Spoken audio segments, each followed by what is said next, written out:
And now, we're having David Edwards, Head of Talent Solutions Consultancy and Principal Consultant, CEB Middle East. He'll walk us through a very interesting research that they have confirmed about global talent research for leaders availability across 200 countries. And he will discuss how Egypt is the third country for the availability of potential leaders. Thank you. Good afternoon, everybody. Thank you for the introduction. As you might have noticed, throughout the course of the day, a lot of your speakers have alluded to the fact that leadership is crucial to move a government, to move an organization forward. So I'm going to be focusing on CEB's leadership research, and there's been some recent research into this field as well from us. But before I do that, I'd like to just explain who we are and what we do, and talk about various research studies that build up to our model of leadership. Now, CEB is the largest member-based advisory company in the world. We're actually publicly quoted on the Stock Exchange in New York. We have a HQ in Washington. I'm based in Dubai. I head up the Middle East office in Dubai. Now, we work with over 10,000 different organizations globally, in this region too, obviously, and we work with most of the FTSE 500 companies.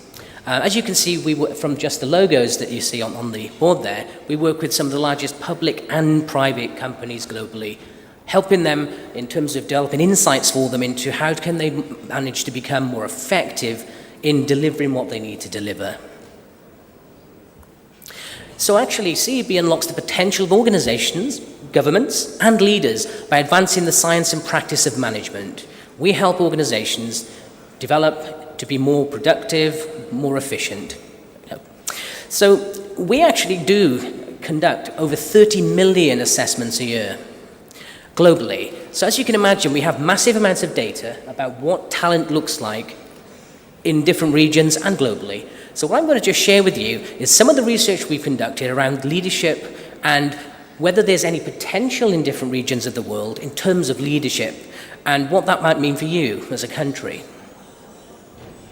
Before I do that, I'll quickly explain to you how we engage with clients. We have a framework for success when we engage with clients, which really is about, firstly, defining what good looks like. I'm going to focus on that today because, unfortunately, for me, I have about 30 minutes to give you an overview of our research. If you're interested in this, of course, in more detail, I'm going to be hanging around after this event, and I can send you lots of information about the research we conduct. So I'm going to focus on the define aspect. What do you require from good leaders? What do they need to be good leaders?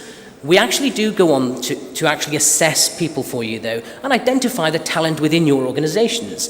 That's something in itself, and I'm going to show you some of the research around how we've assessed and what it tells us about global talent in terms of leadership. We can even benchmark your people in terms of global benchmarking, in terms of how do Egyptian leaders benchmark against global leaders, regionally, and of course in the government sector. So we can even not only assess whether someone has that potential for you, but in terms of your macro analysis of your leadership pool, how do they stack up, which can really give you some big data insights into what you need to do with your leaders. So I'm going to just focus on the define part today and show you the research around what leaders need to do in the current world. So before we really start, I'd like to show you some of the interesting information that we've got about leadership potential. Now, 3 years ago, we conducted a massive study globally about what sort of potential has organizations, have government organizations got in terms of leadership behaviors. So we found that if you split it from Leaders for Today, now Leaders for Today is about, do people have those behavioral repertoires? Do they have the fully rounded picture of a leader, which means they can become a leader very quickly? They can be developed very quickly into senior leadership roles. Now, the bad news from this particular piece of research is basically only 1 in 15 managers or executives globally have the potential to become a top leader based on current behaviors that are required for someone to be an effective leader. You might be able to see from the list you have there that at the top of the list for Leaders for Today, China, Hong Kong, Germany, United Kingdom, Australia. The people that could go into leadership roles quite quickly come from the usual suspects. However, we also looked at leadership potential for tomorrow. Who could become an effective leader in the future if given clear development into those sorts of positions? And here's where it may become interesting for you. When we looked at potential for leadership for tomorrow, Egypt becomes number 3. So you have huge amounts of potential in your country, in your government organizations. And so you might think, fantastic, or Mumtaz, we're done, alas. We have lots of potential leadership, and now we can move forward. Well, no, maybe not. There's no guarantee of success. So the question of whether there is talent in existence in Egypt, that's not the right question. The question is, what are you going to do with it? You need to develop your leadership potential. You have potential in your country. You really need to look at nurturing that potential and moving it forward. So there is good news for Egypt here. You have lots of potential, but you do need to nurture that potential, otherwise it may not come to fruition. So as you can see, leadership potential for tomorrow, there's some good news for Egypt. The key thing is you need to develop them, as I've said. Now, before I move on to the next area, which we call enterprise leadership, which is our newest model of leadership, I just want to tell you something about how we moved into this new model of leadership. Now, leadership does not occur in a vacuum.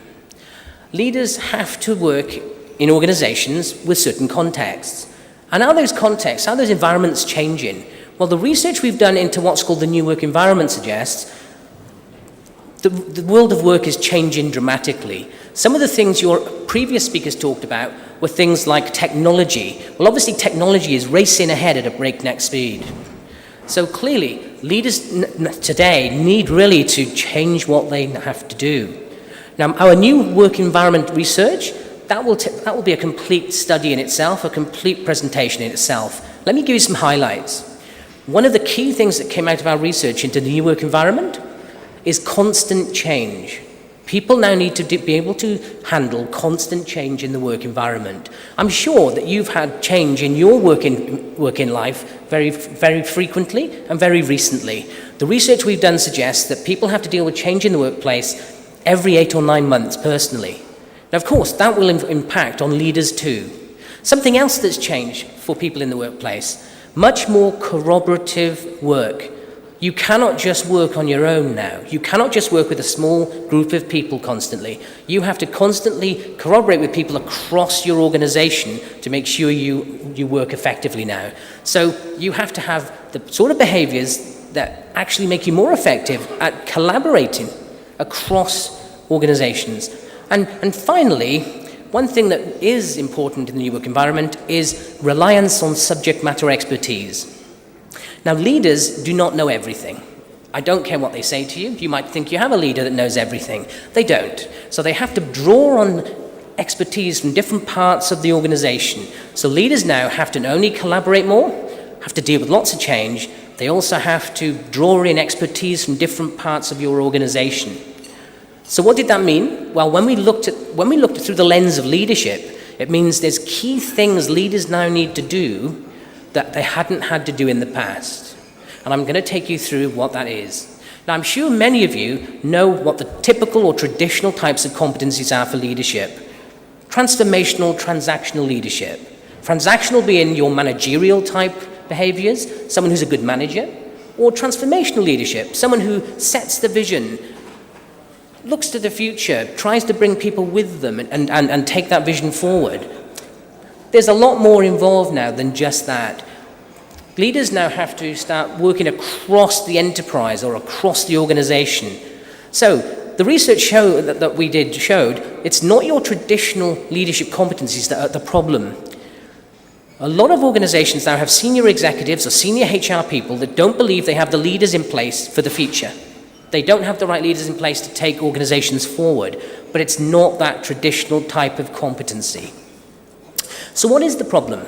Well, the research shows that leaders are missing the bigger picture. A lot of leaders, well, most leaders don't look at the bigger picture when they're delivering work. They manage in silos. Maybe that resonates with some of you. Managers and leaders who just manage their part of the organization and don't really care about the rest of the organization. So that's what's really been an issue for leaders, and that's why organizations, even though they've got people who are better at those traditional competencies going forwards, that's why organizations don't see the benefits of that. They're not seeing those benefits. So, what do leaders in the new work environment need to do? Well, one of the key things is they need to consult with more stakeholders. Projects in organizations are much more complex and draw from different parts of organizations. They really do need to consult more across the organization, which of course means decision making is much more complex now. So leaders need to be able to deal with situations where they're making decisions in much more complex environments. Also, job requirements are shifting. Leaders now believe that their jobs are changing all the time and they're getting more and more responsibilities that they didn't have before. So they're getting more responsibilities, more work to do, and so leaders, again, are working in much more complex environments and making decisions having to include lots more stakeholders. I'm sure that you as a leader, if you are a leader or manager, don't just have to manage people in one office now. You don't usually have, leaders generally don't now have the luxury of having all their team in one office to work with. Most senior leaders have to work with people dispersed across the country, maybe the world. And that's why you see less of your leader now. Most people see much less of their leader, which means that leaders now, in the network leadership model we're going to propose, they really do have to devolve responsibility and trust to the people below them. They can't make all the decisions anymore because they're not often there. They have to tell people, or they have to delegate authority to people so that those people can go and deliver projects without being directed too much. So the better leaders now, the people that would be better in the new work environment, are leaders that devolve responsibility, trust and empower their people, and don't autocratically trying to just direct people and micromanage. And leaders do spend more time with their team, as I've already mentioned.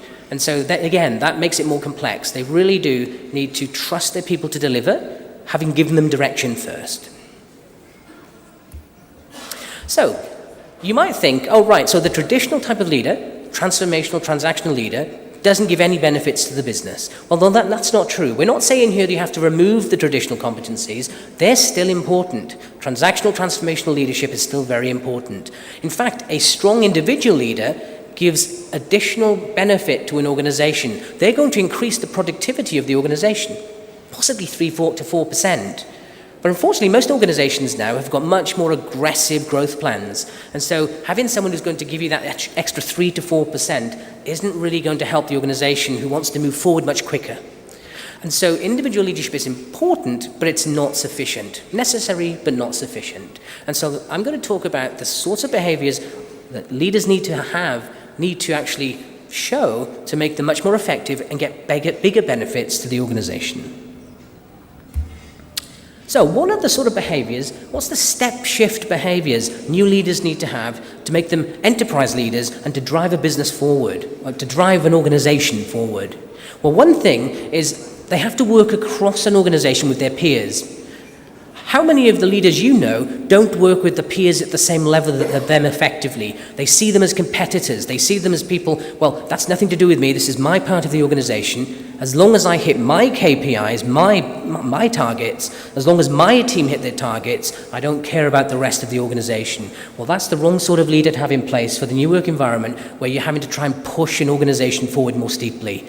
So, enterprise leaders take ideas from their peers in different parts of the organization that help their team, but they give back to their peers. They give things to other leaders to help their teams too. That's a step shift. Very few leaders are going to do that right now for you. It's a step shift in behavior.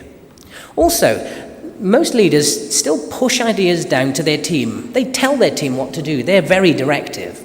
Well, new enterprise leaders, they don't do that. They actually not only direct, they pull ideas from their members of the team, and they give them the transparency of using those ideas and the resource to deliver them. So they give the credit to their team where ideas are coming from their team and not just themselves. Another step shift is facilitating. Directive leaders are not that effective in organizations now, especially huge organizations like your own. You do need facilitative leaders that are willing to entrust you and empower you and let you do your work, do your best you can, without being too autocratic and without micromanaging you. So some step shift behaviors that enterprise leaders need to show to help a business grow much more exponentially than a good individual leader. So this is the model of enterprise leadership that CAB has actually designed based on the research we've conducted across the globe with thousands of senior executives. Individual leadership is still important. You still need someone who is strong in transformational and transaction leadership, who can hit their objectives that they're given and also help their team hit their objectives too. But you also need a leader now that actually works across the network, works with other leaders across your organization to enhance the productivity across the organization and not just managing those silos. And they need to encourage their team to do the same, to work across the organization so that they're not just working in just projects just on their own area. This will drive your organization forward, drive your organizations forward to be much more productive.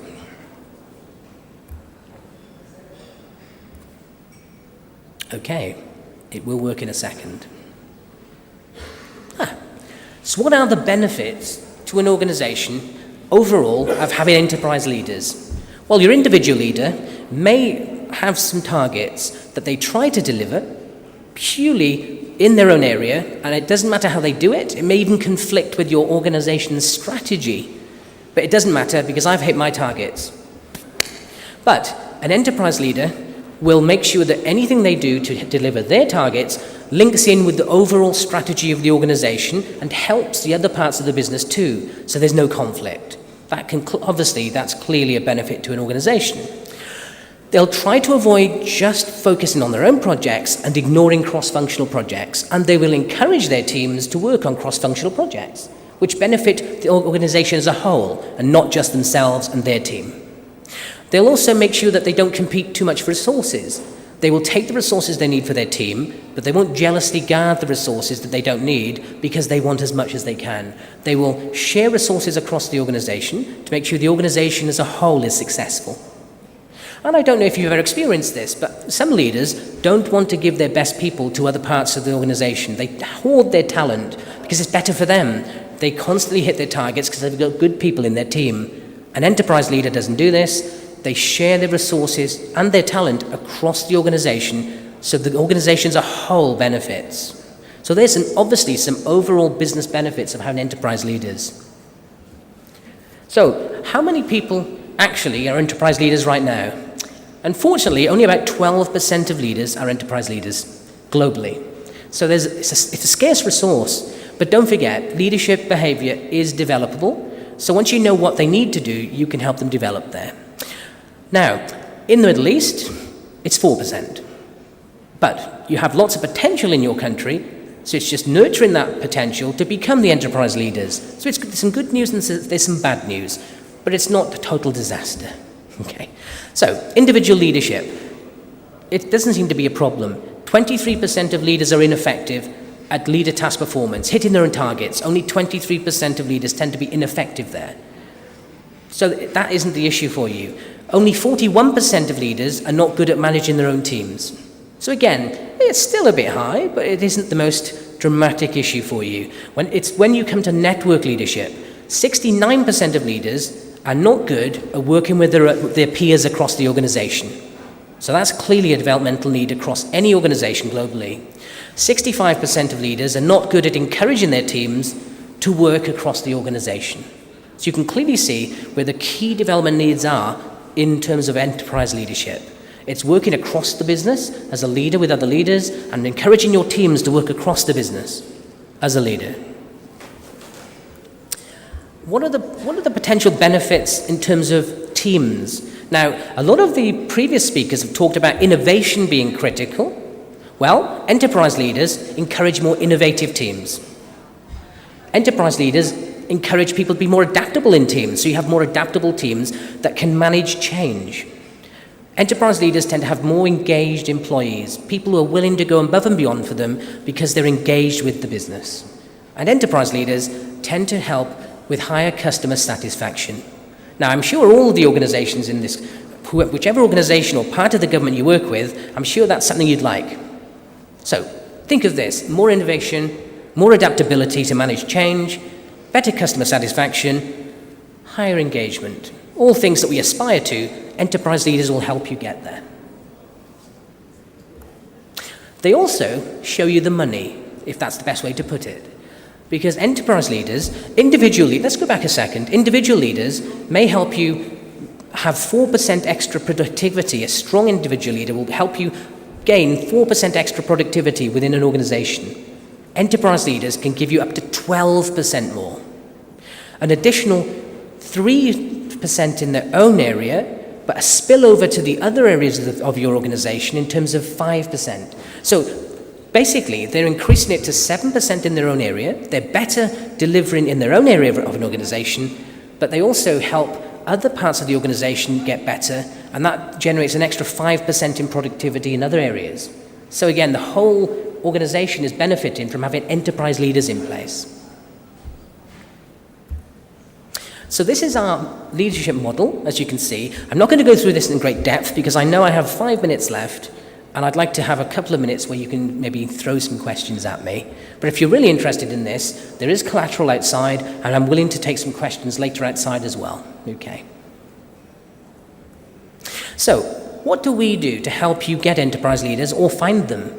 Well, CBSHL Talent Measurement is the leading assessment company in the world. As I've said already, we assess over 30 million assessments a year, and we have the latest and we have the best types of assessments to help you identify what individual would make a good enterprise leader. What your talent pool looks like. We can do overall organizational assessment to help you identify if you have a talent pool of enterprise leaders. But not just that, because we're part of CB, Corporate Executive Board, we can also help you develop your enterprise leaders. So once we know what your potential pool is of enterprise leaders in your organization, we then have what's called leadership academies that help you develop and instill these behaviors in people across your organization. So we will help you develop these people to become network leaders, knowing that they have the potential to get there. I think I timed that very well. Thank you very much. That was a whistle-stop tour. Thanks. So I'm not sure if I have to sit like the other gentleman, but I'm willing to take some questions. Okay.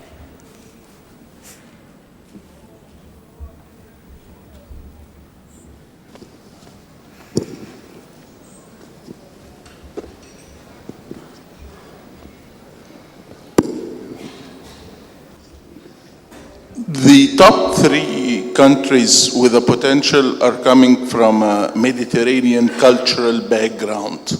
And Mediterranean cultural background is known for building relations. Does this in a way correlate to these results we've seen here? That's a good question. I get this question every time I present this model. Obviously, I'm not an expert in the Middle East culture. I know some of it. I've been here 5 years. I work with obviously Arabic people, and I've learned about the Arabic culture a bit. I'm learning the Arabic language, shway. So the question here, the thing I've been told here about the Arabic culture and the Middle East, you're all natural networkers. Outside the world of work, outside workplace, you're all networking. You know everybody, and you're all. But what happens when we look at the research is, it doesn't seem many people are doing it in the workplace yet. So what this is about is helping you develop the behaviors for in the workplace. You have a natural potential here to be networkers. It's just encouraging people to do it more in the workplace. Is that answering your question? The Mediterranean part, I'm not sure about that. Okay. I'm hoping that answers your question. Any other questions? I take silence as meaning you totally understood and you're happy. Inshallah. No more questions? Well, I'm going to be outside if you do have a personal question. And it's been a pleasure. Thank you very much.